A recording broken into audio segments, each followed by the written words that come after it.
Between 1945 and 1975, Indochina was racked by one of the longest and most bitter wars of the century.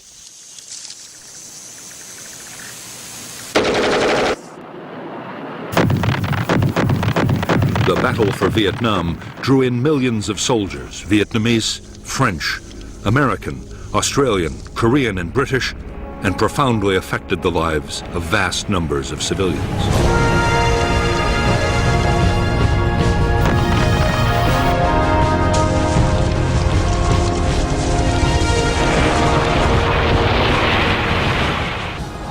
The American War, which lasted from 1960 to 1975, was a conflict fought with extreme ferocity and destructiveness. There was, on the ground, a guerrilla war of firefights, merciless search and destroy operations, and endless sieges, and also an air war of extreme intensity. 8 million tons of bombs wrought havoc on the landscape and people.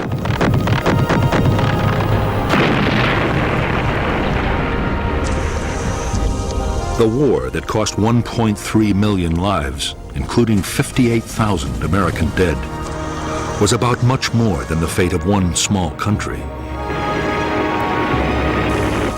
20 years before the first American combat soldiers set foot in Vietnam, the seeds for America's war had been sown.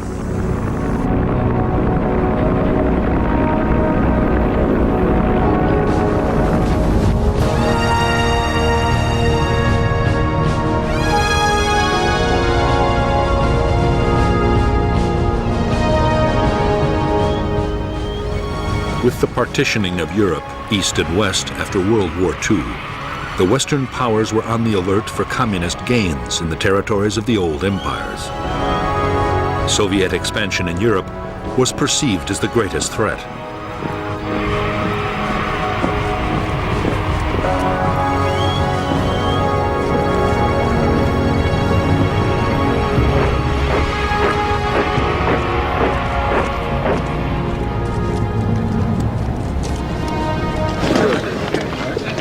In October 1949, Mao Zedong proclaimed the People's Republic of China. The battle lines of the Cold War were now clearly drawn.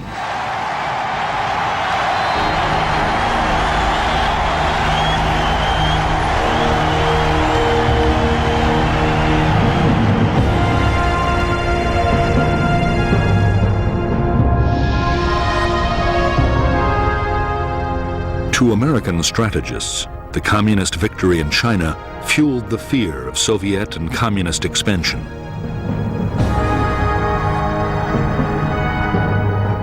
At stake, they believed, were economic interests throughout Asia and the Pacific, and U.S. communication and trade links to the Indian Ocean. President Eisenhower believed that one Asian country falling to communism would bring down its neighbors in a domino effect. Soviet and Chinese power would advance southwards until even the Australian continent was threatened.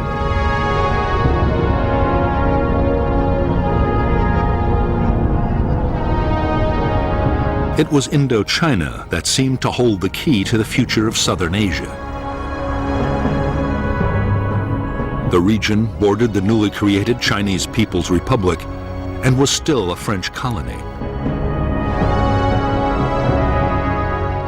French strategy was to hold on to power by creating puppet states in Vietnam, Laos, and Cambodia. The biggest obstacle to the French plan was the Viet Minh, a huge Vietnamese independence movement.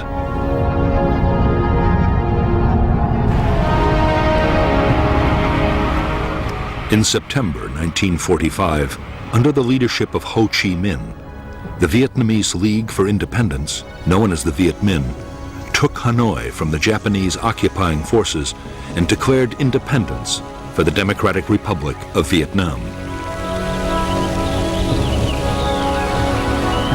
In the south, the Japanese surrendered to the British. However, France still considered Vietnam her colony. General Gracie, the British commander, ordered the Japanese rearmed to fight the Viet Minh to retake the colony. Thus the French Indochina War began.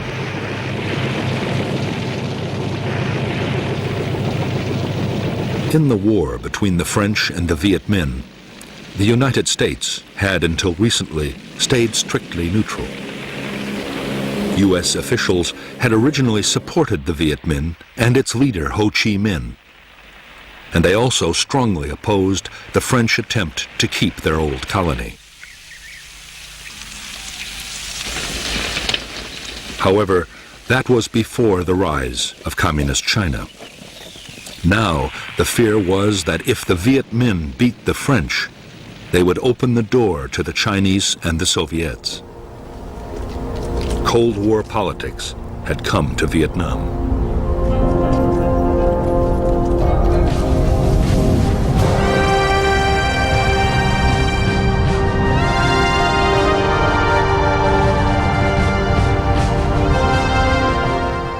The Soviet Union and China recognized the Viet Minh as the only legitimate government of Vietnam in January 1950. Already China was giving Ho Chi Minh arms, ammunition, and training bases.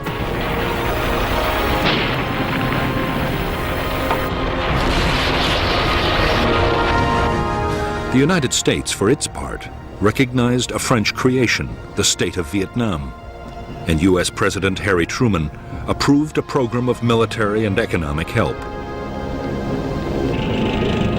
But even before the order was signed, the situation changed dramatically.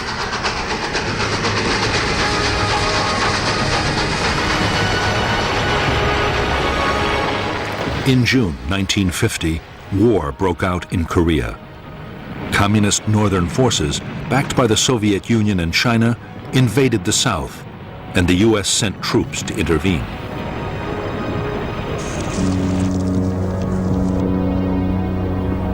By October, American units were locked in combat with Chinese divisions on the Korean battlefield. Now, it seemed to the United States more important than ever to contain China on every possible front. That meant a massive increase in backing for the French in Vietnam.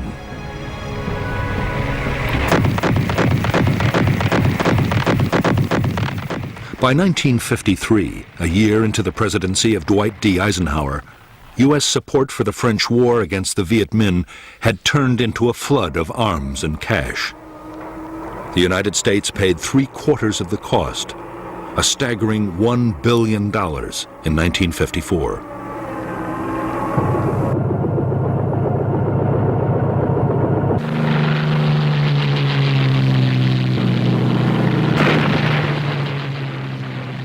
The problem was that even with colossal American aid, the French were failing to beat the Viet Minh. The guerrillas now numbered 120,000 trained troops, backed by 200,000 local fighters.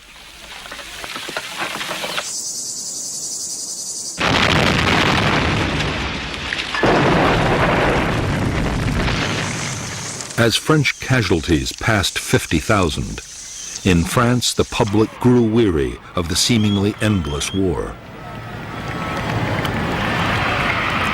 There were calls for negotiations with the Viet Minh. Pressure for talks grew even greater as the conflict in Korea ended. But Eisenhower and his Vice President Richard Nixon were dead set against any compromise.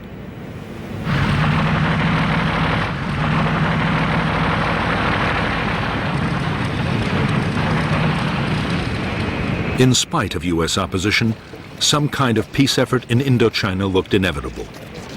The hope was that the French might win a major battlefield victory and so strengthen their hand in any talks. The result was a plan for a big offensive in late 1953. The main effort would be in southern Vietnam, but the French also meant to launch a blocking operation in the north that just might deliver a major victory.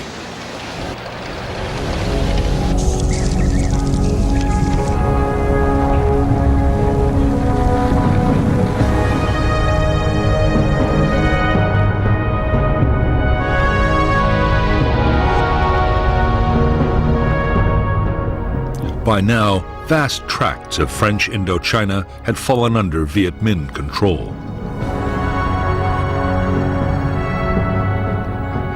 In the northeast of Vietnam, the only French territory was an enclave around Hanoi. The insurgents' main military stronghold was in the Viet Bac, a mountainous region near the Chinese border. To the Viet Minh, already in control of vast areas of Laos, its royal capital, Luang Prabang, offered a tempting target, and the French were keenly aware of the danger.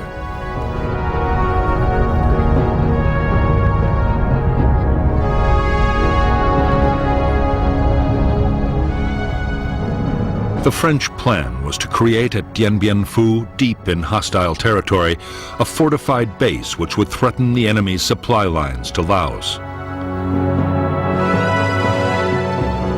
Just as important, the fort might act as bait, luring the Viet Minh to attack with their best troops. The base could be supplied from Laos overland, and it could also be reinforced by air. The result they hoped for would be a set-piece battle that would allow superior French firepower to inflict a decisive defeat on the Viet Minh.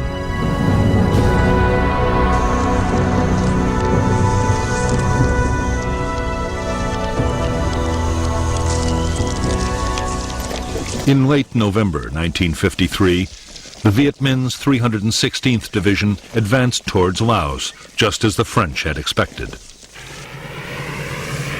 On November 20th, 800 elite French paratroopers, including a battalion of the Foreign Legion, were dropped near Dien Bien Phu. The reaction of the Viet Minh was to march elements of 5 more divisions towards the French camp.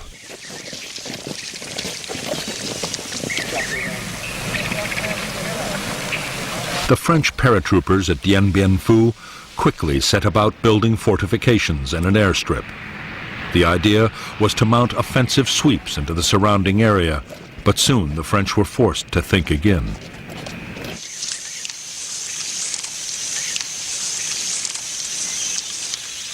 As the Viet Minh massed around the base, it became suicidal to venture far outside. Within 2 months, as the noose around Dien Bien Phu was drawn ever tighter, even a fighting withdrawal was no longer an option for the French.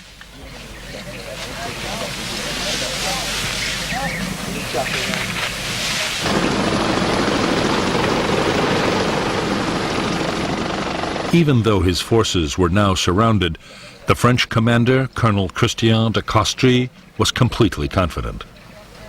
He was certain that aircraft could supply all the base's needs. Only enemy artillery posed any real danger.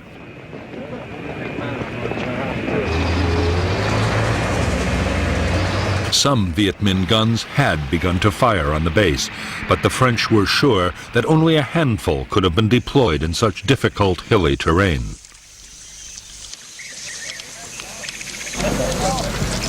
As for Viet Minh supplies and reinforcements, French air power would make sure they never reached Dien Bien Phu.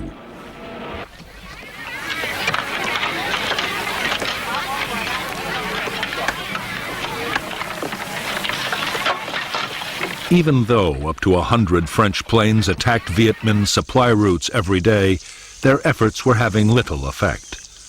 Too often, aircraft were grounded by the weather, and in any case, the Viet Minh were masters of camouflage and deployed huge numbers of anti-aircraft guns.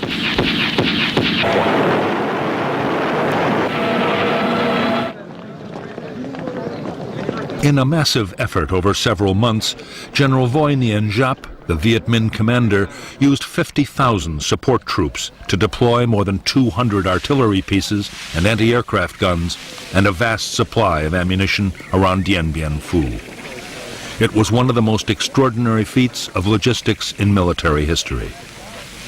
To the 10,000 French now inside the base, the realization that they were surrounded by field guns and mortars and 4 deadly Soviet Katyusha rocket systems came as a dreadful shock.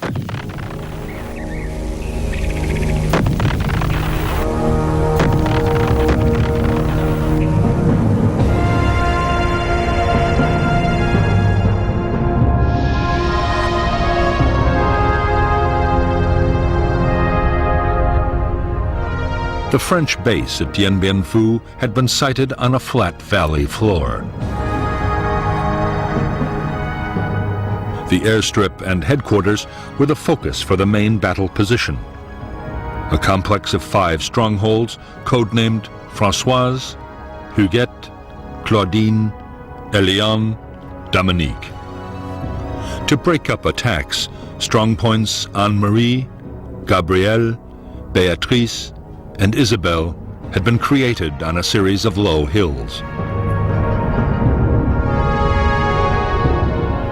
The base was manned by 9 infantry battalions and 2 crack parachute battalions. For support, there were artillery and mortars, light tanks, and fighter bombers.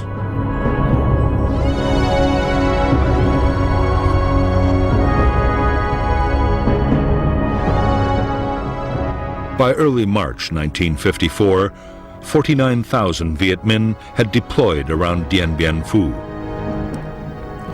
3 infantry divisions and 2 independent regiments were supported by the field guns of the 351st Heavy Division on the hills to the east, and by heavy mortars on all sides. Anti-aircraft guns were secretly placed to cover the air routes in and out of the valley.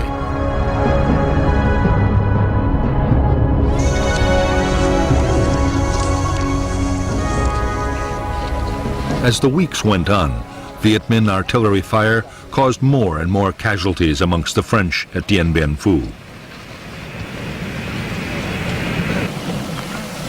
The fortifications had never been meant to withstand heavy artillery, and the French were horrified to find that neither counter-battery fire nor airstrikes were able to silence the enemy guns.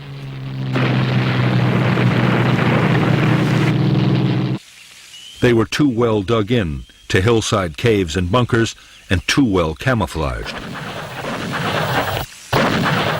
Any day now, the French knew, they would face an all-out enemy attack. It came on March 13th, 1954.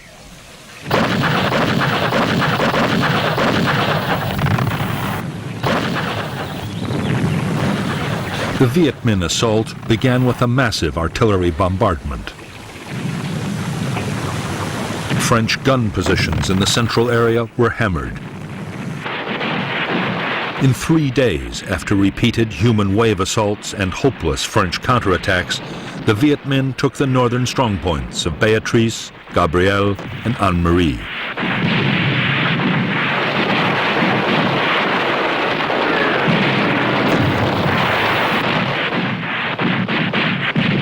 The loss of their northern outposts cost the French 1,500 men. The Viet Minh had suffered much worse, nearly 7,000 killed and wounded, but they had proved that the French defenses could be overcome.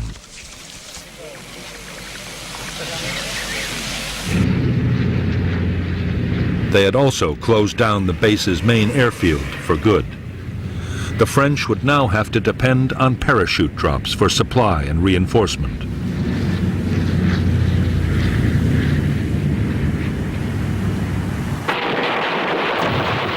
After a 2-week lull, the Viet Minh renewed their offensive.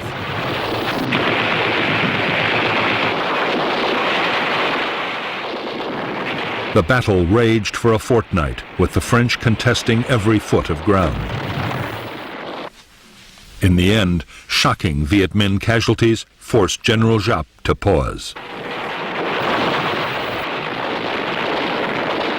Meanwhile, the French situation was getting desperate. Ammunition and food was short, and 3,000 wounded were trapped inside the base in appalling conditions.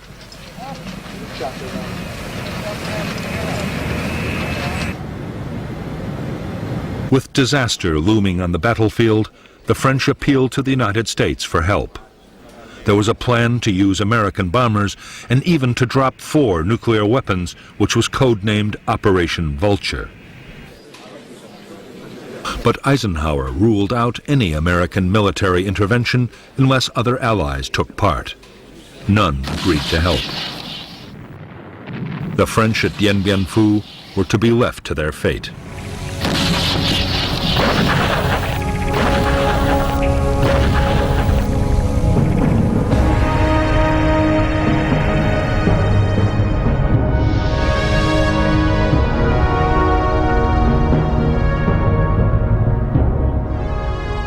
Although the outpost Isabelle was still in French hands, it was by now cut off from the central stronghold at Dien Bien Phu.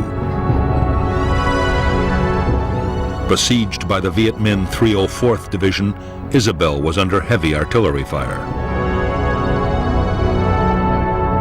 Incredibly, although attacked time and time again, the post would hold out until the very end of the battle.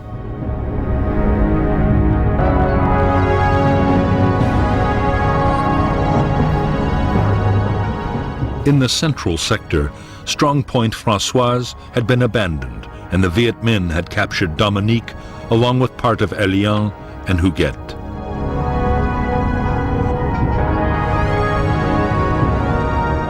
However, there were two new strong points, Sparrowhawk and Juno.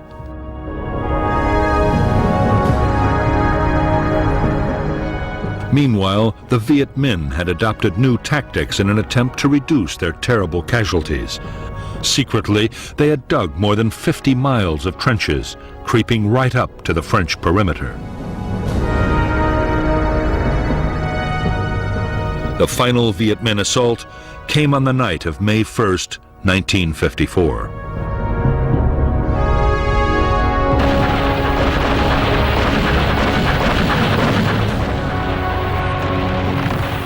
After a massive barrage, the Viet Minh infantry hit the remaining bunkers of Huguette and Elian. In spite of fierce French resistance, positions fell one by one until, on the evening of the sixth day, a huge mine demolished part of Elian and its last bunkers were overrun.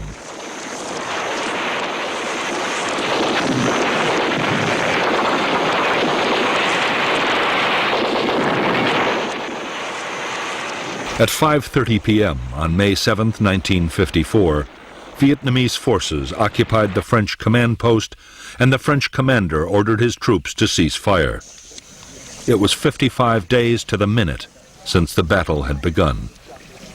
At Dien Bien Phu, 3,000 French troops had been killed and 8,000 wounded. The Viet Minh had suffered much worse, with more than 8,000 dead and 12,000 wounded. But for them, the outcome had still been a triumph. On the eve of an international conference on Indochina, they had shattered France's resolve to carry on the war.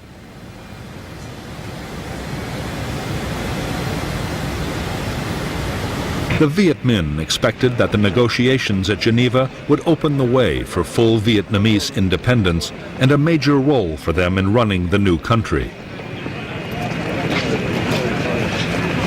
In fact, the Viet Minh negotiators faced bitter disappointment.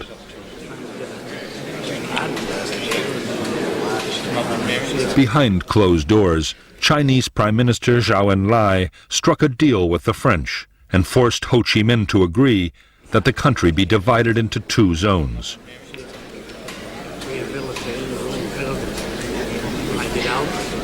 There was to be a ceasefire, but there would be no immediate decision about who was to control Vietnam until elections settled the future.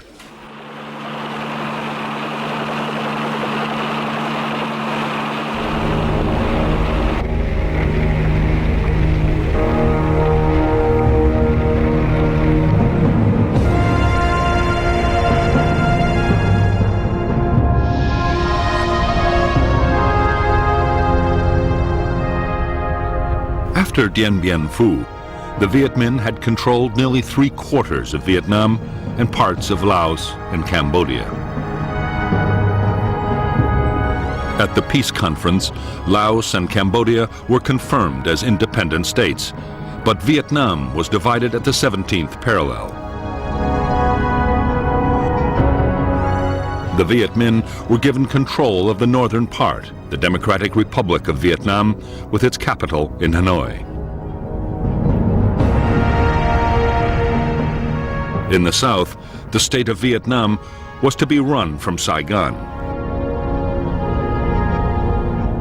A demilitarized zone was established between the two regions.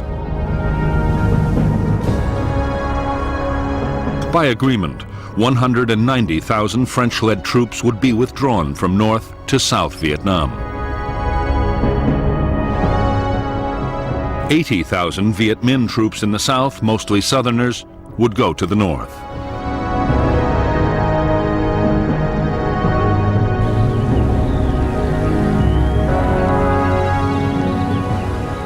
For the French, the prospect of withdrawing from the northern part of Vietnam was deeply humiliating. However, they still assumed France would continue to play a major role in the south. The illusion would not last for long. France's role was already being taken over by the United States.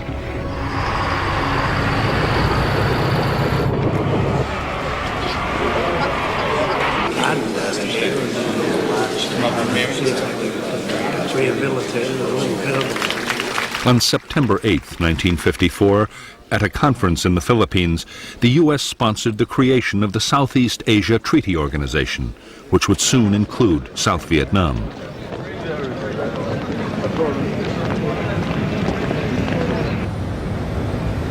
The Americans were now dealing directly with the new South Vietnamese government, led by Prime Minister Ngo Dinh Diem. They had begun to bypass the French completely.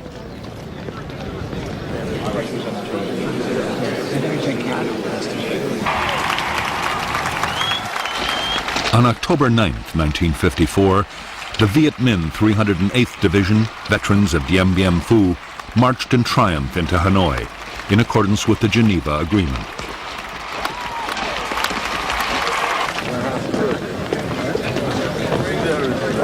At the same time, the last French troops in the north prepared to leave. With them went 850,000 refugees, encouraged by a CIA black propaganda campaign and fearing for their future under Viet Minh rule.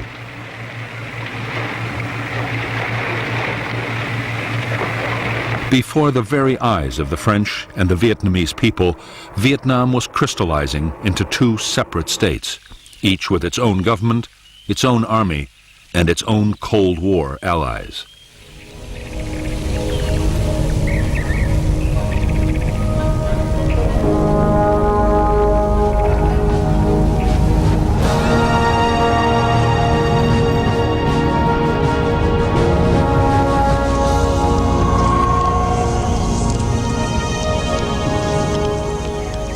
For Ho Chi Minh, the North Vietnamese president, the years following the Geneva Agreement were bitterly disappointing. Ho was adored by millions of Vietnamese, North and South, as the man who'd driven out the French. But he had only won half a victory. South Vietnam, backed by the United States, refused to hold the elections that had been agreed at Geneva, the elections Ho had counted on, in which the U.S. knew he would win, to reunify the country. Everything pointed to the fact that the division of Vietnam would be permanent.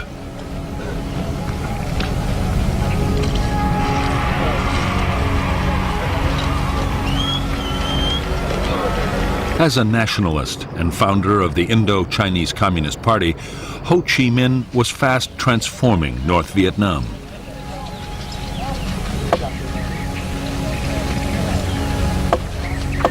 The party took control of almost every sphere of life. The reconstruction of the war-ravaged economy was pushed ahead at incredible speed.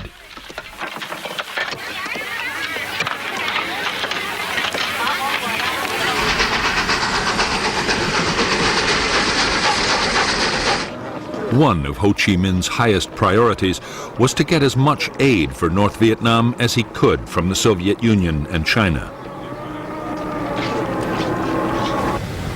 In July 1955 in Moscow, he won promises of cash help for the North to stave off a food crisis.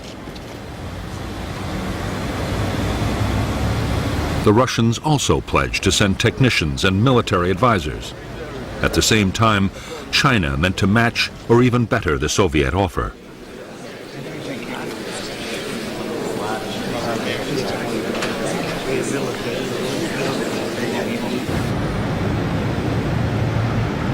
Although Ho Chi Minh's greatest ambition was to reunify North and South Vietnam, so far he had urged his followers to be patient. He had refused to back guerrilla warfare against the South. Both China and the Soviet Union were also insisting on caution. But by 1958, pressure to back an armed campaign was mounting.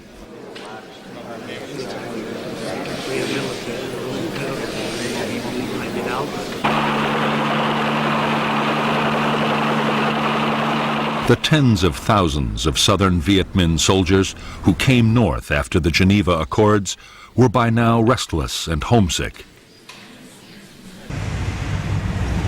There was more pressure from inside the South, where the Viet Minh that had stayed behind were being wiped out by the new regime.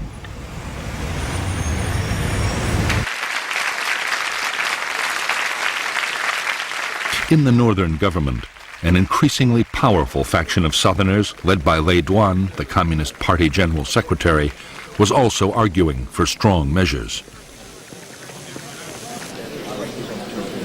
In January 1959, with Ho Chi Minh's blessing, the North Vietnamese Communist Party voted to support armed revolution in South Vietnam. To help the campaign, 4,500 Viet Minh Southerners were prepared for infiltration back into the South.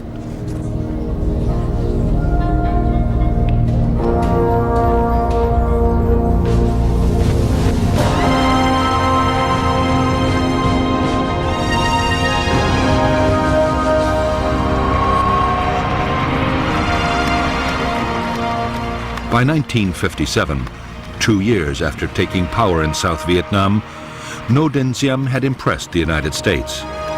He had used the army forcibly against gangsters and armed religious groups.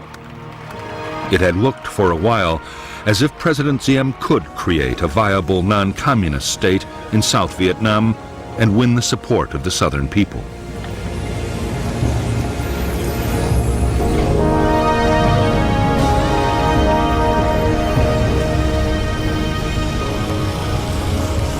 In fact, Diem had no intention of introducing the democracy or the social reforms that the United States wanted. He unleashed a savage campaign against his political opponents, using the army and police to make mass arrests.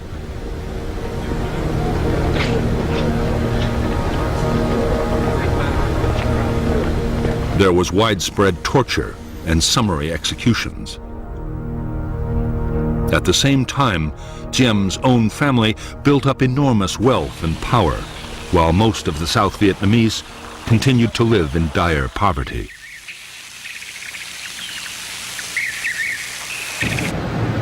By September 1960, to the immense frustration of the United States, which was pouring in aid, Diem's regime was detested by vast numbers of South Vietnamese.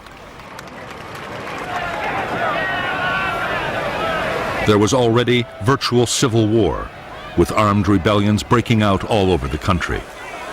Increasingly, the revolts were being led by nationalist and communist guerrillas, and some trained men infiltrated down from the north.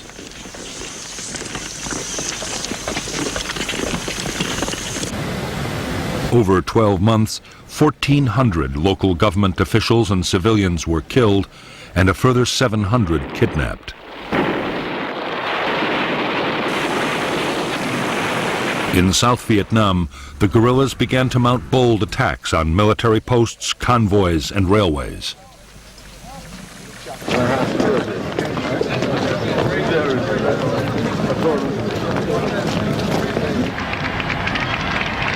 As events in South Vietnam spiraled towards chaos, in January 1961, John F. Kennedy took office as the 35th President of the United States. Almost at once, Kennedy faced a series of Cold War crises. Soviet Premier Nikita Khrushchev was preparing to resume atmospheric testing of atomic weapons. Khrushchev also promised to increase Russian support for communism around the world.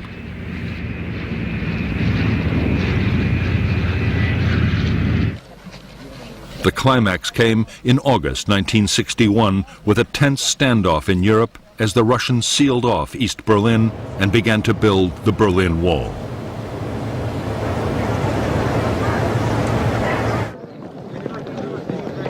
Kennedy's reaction to the sense of mounting threat was to order a massive strengthening of American defenses. He ordered the call-up of 150,000 military reservists. A program was launched to build public nuclear fallout shelters right across the United States.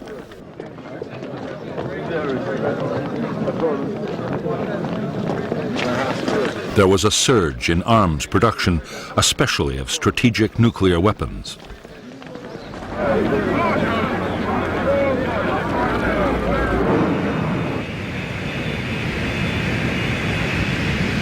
With so many immediate crises demanding the attention of the president, Vietnam was far down the White House agenda. All the same, concern was growing. The South Vietnamese guerrillas were now 17,000 strong. In September 1961, there were 450 attacks, some involving hundreds of guerrillas at a time.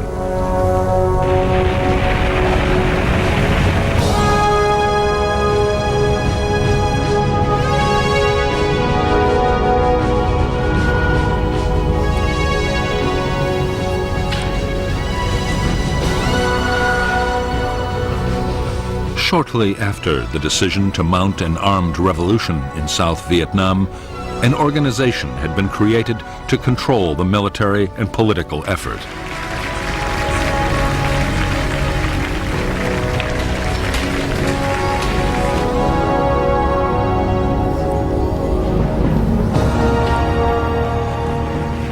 This organization, the National Liberation Front, represented a wide range of political, ethnic, and religious groups.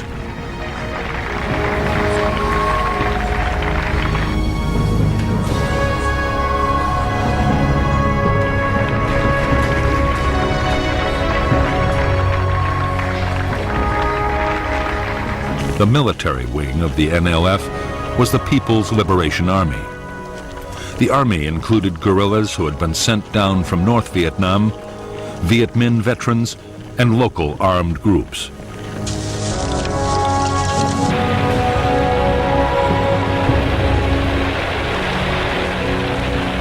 The main purpose of the force was to support the political battle, and the civilian leaders of the front kept tight control. President Diem christened them the Viet Cong, the Vietnamese Communists, and the name stuck. The Viet Cong meant to follow the same kind of political and military strategy that had won the war against the French.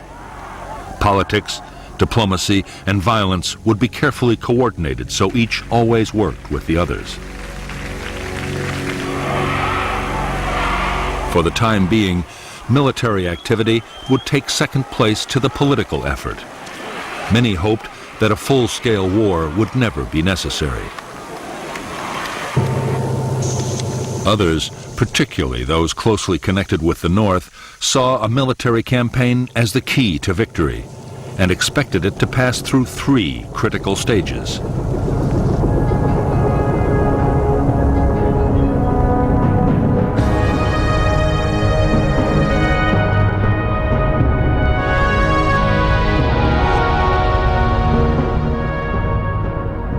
In the first phase of the revolution, with the National Liberation Front's insurgents greatly outnumbered by Saigon's army, the task for guerrilla units would be to survive in the face of government attack.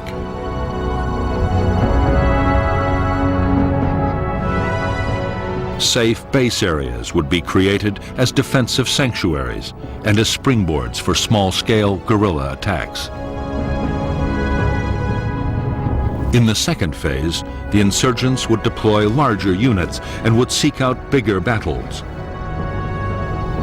The opposing forces would be more evenly balanced, and under relentless pressure, the enemy would become defensive and static.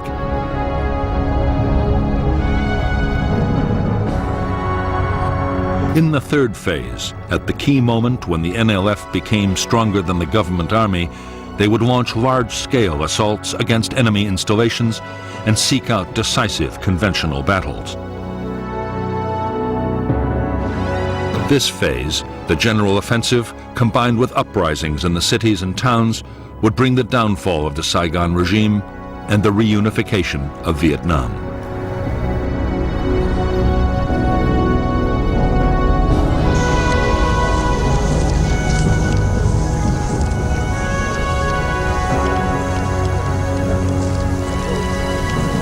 While the revolution was in its early phase, the NLF meant to build up its organization as fast as it possibly could. Political agents founded dozens of associations to bring every kind of support into the movement.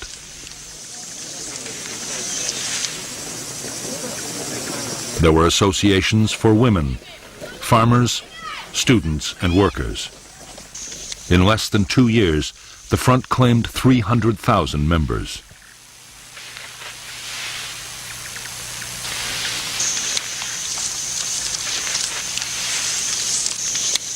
At the same time as it built up grassroots support, the NLF meant to intensify its military operations. Bigger attacks on government forces would gain the movement prestige. Meanwhile, intensive training and preparation by North Vietnamese officers would forge the Viet Cong into an efficient and formidable fighting machine.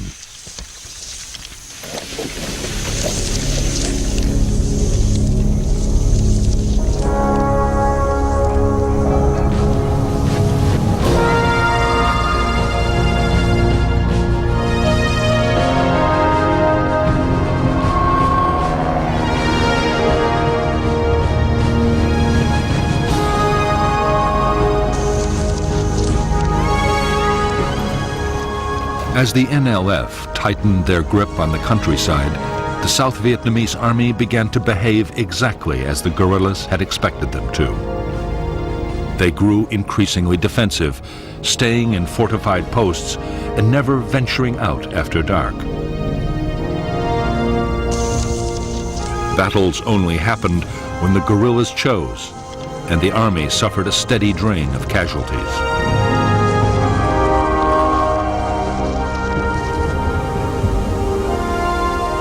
By now, there were 900 American military advisors in South Vietnam, charged with building up and training the South Vietnamese armed forces. They were appalled by the Army's dismal performance against the guerrillas, but saw no reason why the South Vietnamese shouldn't be able to cope. What they wanted was a much more aggressive approach.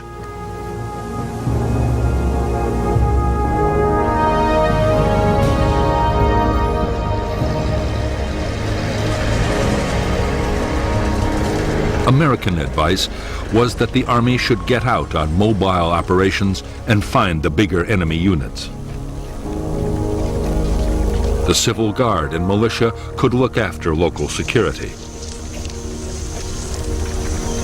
The Americans developed a counterinsurgency plan, supposed to better coordinate the different forces, but progress on the ground was painfully slow.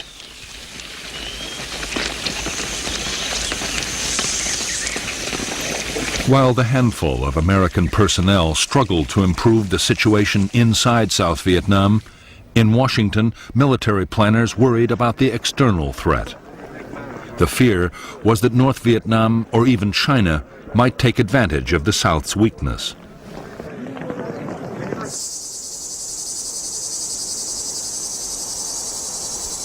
Already, with the approval of the White House, a contingency plan had been drawn up for putting in American combat troops if an invasion looked imminent.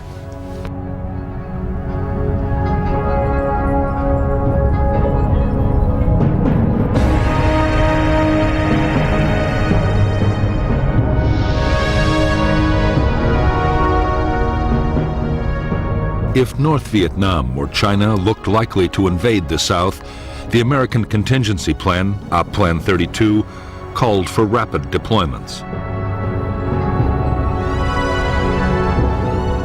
A Marine Expeditionary Force would be based at Da Nang, an Army division near Saigon, and another near Pleiku. Another division might be sent to bolster Thailand. If the invasion actually happened, U.S. forces would be increased by another 3 divisions. Aircraft carriers and land-based bombers would be positioned for massive attacks on North Vietnam, while amphibious, airborne, and ground forces would mount a full-scale invasion of Northern Territory.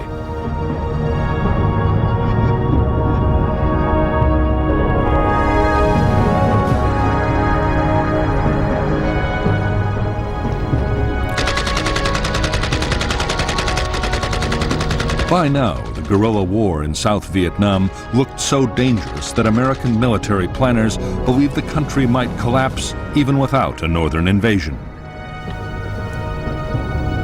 The Joint Chiefs of Staff, the President's military advisors, argued that the best option was to implement Op Plan 32 anyway and put 3 divisions into South Vietnam.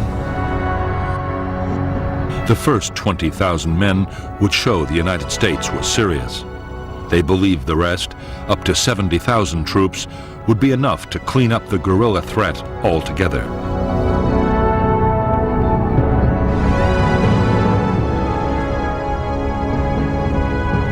Although the Secretary of Defense, Robert McNamara, was in favor of sending in troops, President Kennedy had no desire to embroil American soldiers in an Asian guerrilla war. But neither could the president afford accusations that he was soft on communism. In November 1961, Kennedy approved a compromise plan drawn up between McNamara and the Secretary of State, Dean Rusk.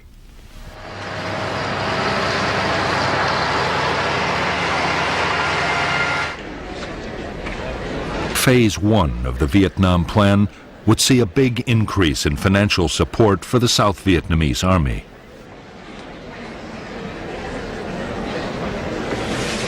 The number of American military advisors in Vietnam would be raised to over 3,000. More American equipment would be sent, including helicopters, 300 pilots to fly them, and maintenance personnel. For the time being, the president put off a decision on the second phase, the possible deployment of American combat troops.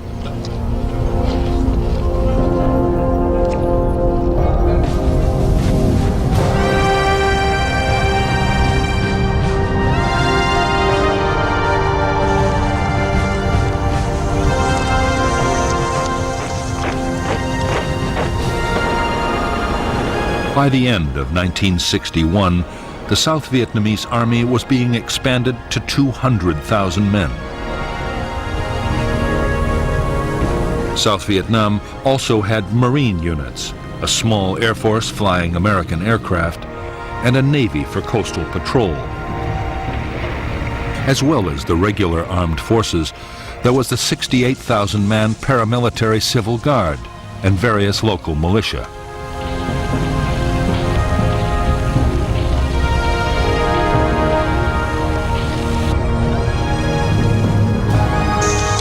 Since the United States had started rebuilding the South Vietnamese Army back in 1955, the force had been organized, armed, and trained to fight large-scale battles.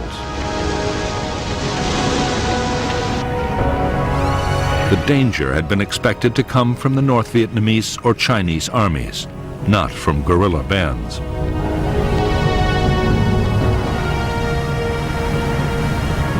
Commanders had been taught to mount big operations and to use massive firepower wherever they could. In fact, the South Vietnamese Army's entire structure and military doctrine had been copied wholesale from the United States Armed Forces.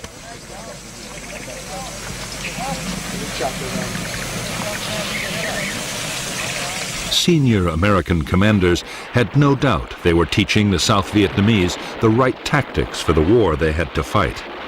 Their main worries were about leadership and morale.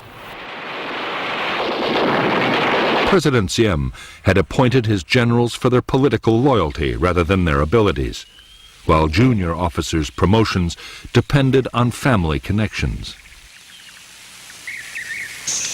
As for the men, they were sometimes so poorly supplied they had to steal food. Desertions were running at 400 a month.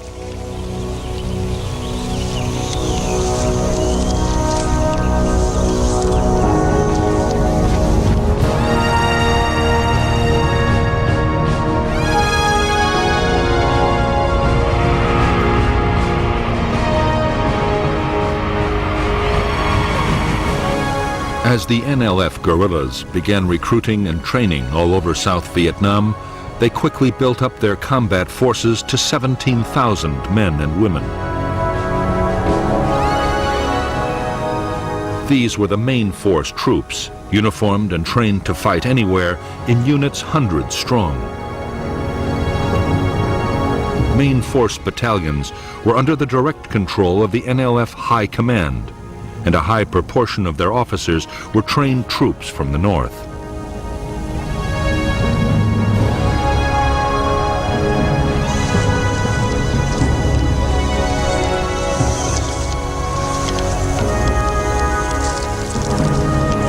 The NLF were also creating regional and local forces.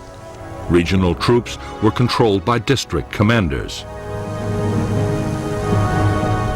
They were less well armed and trained than the main forces, but their scattered units could come together to create powerful formations whenever they were needed.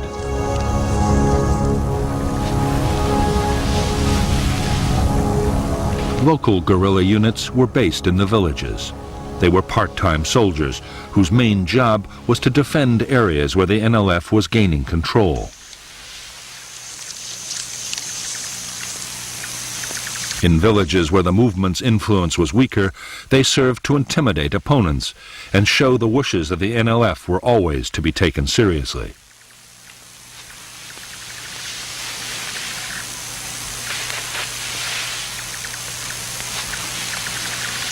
The vast majority of new recruits to the NLF were teenagers with no military experience.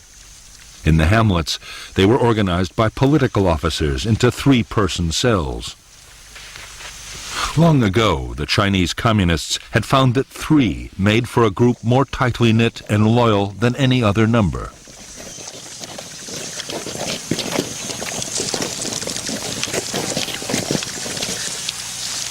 Although some weapons from the north, including Chinese mortars and machine guns, were beginning to reach NLF units, most guerrillas had to use whatever they could get. Rifles and equipment captured from the government army or left over from the French War made up the bulk of the arsenal.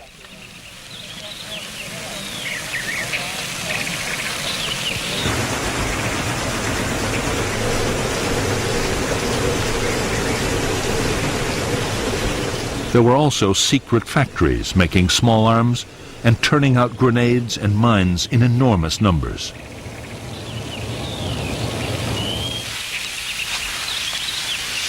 Local forces depended on even more primitive weapons. Some were designed mainly to frighten intruders, but others were extremely dangerous. Punji traps, sharp spikes hidden in pits, could easily disable an enemy soldier. Punjis were often contaminated to increase the risks of infection.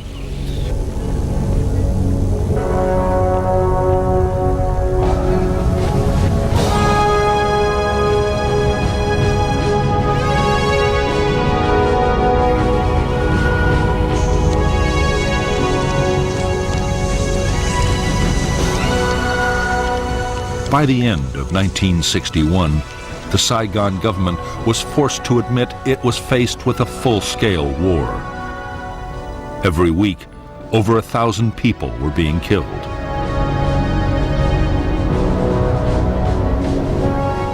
All over the country, the NLF were organizing whole districts along communist lines, controlling education, health, and agriculture.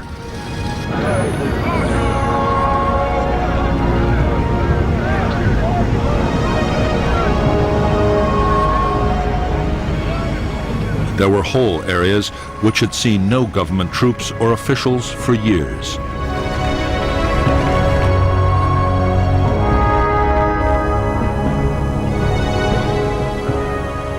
In spite of all the setbacks, American military advisors in South Vietnam were still confident the fight against the communists could be won. By this time, they themselves were getting more deeply involved in the battle. Advisors were strictly forbidden to engage in actual combat, but the reality of war was starting to take over.